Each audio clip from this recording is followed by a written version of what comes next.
অনুষ্ঠানকে কেন্দ্র করে লেখা সুরচিত কবিতা পাঠ করে শোনাবেন সৈয়দ ইসমাইল হোসেন জনি, সিনিয়র মহাসচিব, আন্তর্জাতিক মানবাধিকার সোসাইটি। তার জন্য একটি করতালি।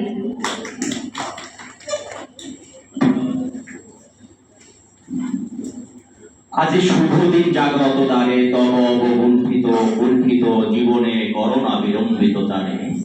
আজি খুলিও হৃদয় দ্বার খুলিও, আজি ভুলিও আপন পর ভুলিও।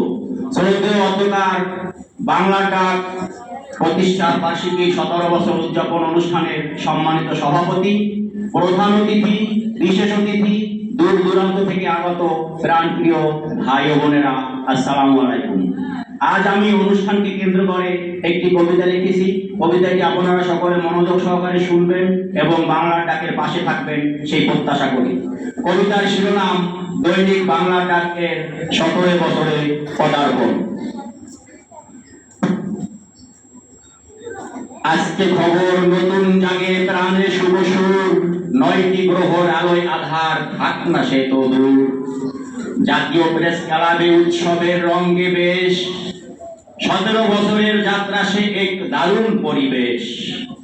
দৈনিক বাংলা ডাক আজ গর্বে উজ্জ্বল, মনোয়ার সিদ্দিকীর সাহসী আসল মনোবল। তার তীক্ষ্ণ নজরেই পথ চলা হয় সোজা, সাফল্যের মুকুটে নতুন পালক খোঁজা। এসেছেন যারা সভাতে জ্ঞানী গুণীর স্রোত, আলোচনায় শুভেচ্ছান্তে মন অনেক। এই মিলন অনুষ্ঠান হোক ইতিহাসে ধন্য, উত্তম আদর্শগুলি হোক সবার জন্য।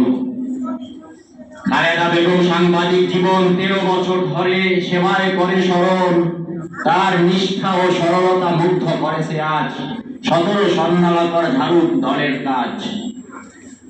আমরা সকলে মিলে করি শপথ দৃঢ়, সত্যের আলোয় চলুক পথ, হোক না যেন সবার প্রিয়।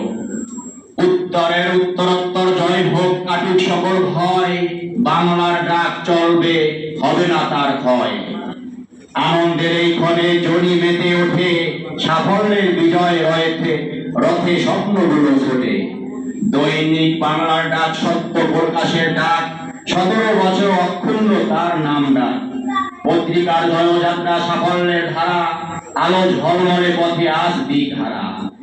সেদেশে আজ সব গুণীজন মেলে, সেদেশে আসর সব গুণীজন মেলে, জ্ঞান সম্মান আর সংস্কৃতি ফেলে। আলোচনার এই মঞ্চ আলোকিত ভুবন, সফলতা গাথা গায় যত প্রিয়জন।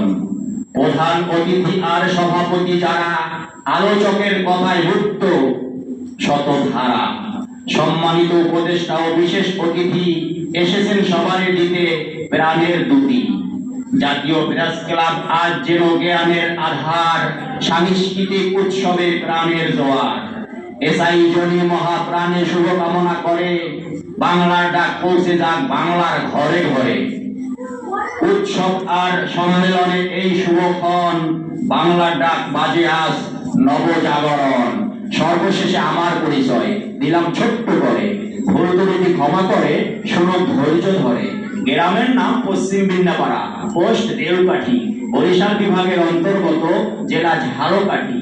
মা বাবা কেউ বেঁচে নাই, নিয়ে গেছেন কাদের গনি। 5 বোনের এক ভাই সৈয়দ ইসমাইল হোসেন জনি। বর্তমান নিবাস রায়ের বাগ, থাকি সেইখানেতে। ঢাকা জেলার অন্তর্গত কদমতলী থানাতে। বিস্তারিত বর্ণনা দিলাম, আর কিছু নাই বাকি। সময় পেলে মনের সুখে ছড়া কবিতা লিখি। এই অনুষ্ঠানের শুভকামনায় নিচ্ছি আমি বিদায়। অনুষ্ঠানটি যেন সার্থক হয় সর্বজনের সহযোগিতায়। সবাইকে ধন্যবাদ।